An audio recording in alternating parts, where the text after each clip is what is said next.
एक बार फिर स्वागत आप सभी का। एबीपी न्यूज देख रहे हैं आप। देखिए, कांग्रेस की रिकॉर्ड लेडी के बाद अब बीजेपी के रिकॉर्ड मैन की बात करते हैं, जो कि एक बयान की वजह से ट्रेंड करने लगे हैं। नाम है सुरेश गोपी। सोफिया फिरदौस की तरह ही सुरेश गोपी ने भी चुनाव में एक रिकॉर्ड बनाया है। सुरेश गोपी केरल से लोकसभा का इलेक्शन जीतने वाले बीजेपी के पहले नेता हैं। वैसे तो वो साउथ के नामी एक्टर हैं, लेकिन उन्हें इस जीत का इनाम मिला और मोदी कैबिनेट में जगह मिली। सुरेश गोपी के बारे में लेटेस्ट न्यूज ये है कि उन्होंने पूर्व प्रधानमंत्री इंदिरा गांधी को मदर ऑफ इंडिया कहा था, लेकिन अब सुरेश गोपी ने अपने बयान को अपडेट कर दिया।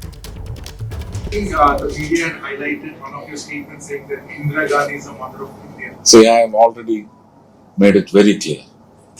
I think India has understood my people.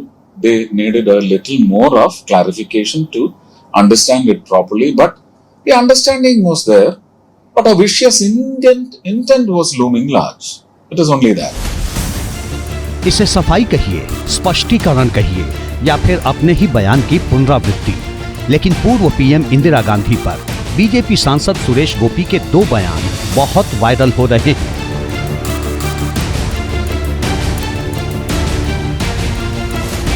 एक दिन पहले उन्होंने इंदिरा गांधी को मदर ऑफ इंडिया कहा था, लेकिन अब कह रहे हैं कि उनके बयान का गलत मतलब निकाला गया।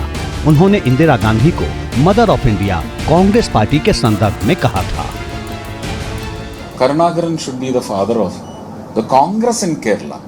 Like how, in the context of, or in the perspective, Indian perspective, Indira Gandhi is the mother. It refers to the mother of Congress in India. Simply because Indira Gandhi is Congress, and for that draconian act of hers, I cannot sway away from attributing.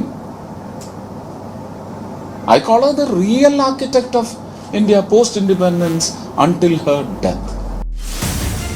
Suresh Gopi Kerala के बेहद popular actor हैं, लेकिन सियासत की गहरी समझ रखते हैं। फैमिली बैकग्राउंड भी पॉलिटिकल है और चूंकि वो केरल के इतिहास में बीजेपी के पहले लोकसभा सांसद हैं, इसलिए इंदिरा गांधी के बारे में कही उनकी बात कुछ ही घंटों के अंदर पूरे देश में वायरल होने लगी। सुरेश गोपी ने मदर ऑफ इंडिया वाले बयान पर अपना पक्ष रख दिया है। साफ कह दिया है कि उनके बयान का गलत मतलब निकाला गया, लेकिन वो अब भी इंदिरा गांधी की दिल खोलकर तारीफ कर रहे हैं। उन्हें भारत के शिल्पकारों में गिन रहे हैं। सवाल है कि सुरेश गोपी के स्पष्टीकरण के पीछे कोई दबाव तो नहीं। इंदिरा गांधी के पूरे राजनीतिक जीवन में अगर कोई दाग है तो वो इमरजेंसी है, आपातकाल की घोषणा।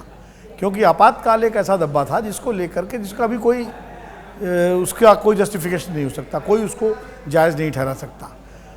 स्वयं कांग्रेस तो इंदिरा गांधी को भी बाद में एहसास हुआ था कि आपातकाल एक गलती थी। तो उनके पास जो उपलब्धियों का जखीरा है, चाहे वो बैंक राष्ट्रीयकरण हो, चाहे पेपर्स का खात्मा हो, चाहे कोयला खदानों का राष्ट्रीयकरण हो, चाहे वो पोखरण 1 हो, परमाणु विस्फोट जिसमें पहली बार भारत ने किया था, चाहे सिक्किम को भारत में मिलाना हो, चाहे 1971 की विजय हो, बांग्लादेश का गठन हो, ये सारी इतनी बड़ी बड़ी उपलब्धियां इंदिरा गांधी के खाते में दर्ज हैं कि जिनको नकार पाना किसी भी दल के लिए, किसी भी भारतीय के लिए संभव नहीं है। जैसे ही घड़ी का काटा दोपहर 2:30 पे आए, बबीता जी का दिल सास बहू साजिश के लिए मचल जाए। और ये है इनकी बहू, पूरे दिन ऑफिस की टेंशन हो जाए गॉन जब ये करें अपना फेवरेट शो फ्री टाइम पे ऑन।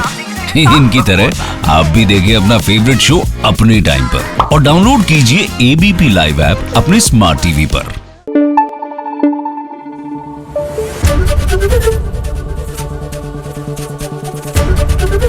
एबीपी न्यूज आपको रखे आगे।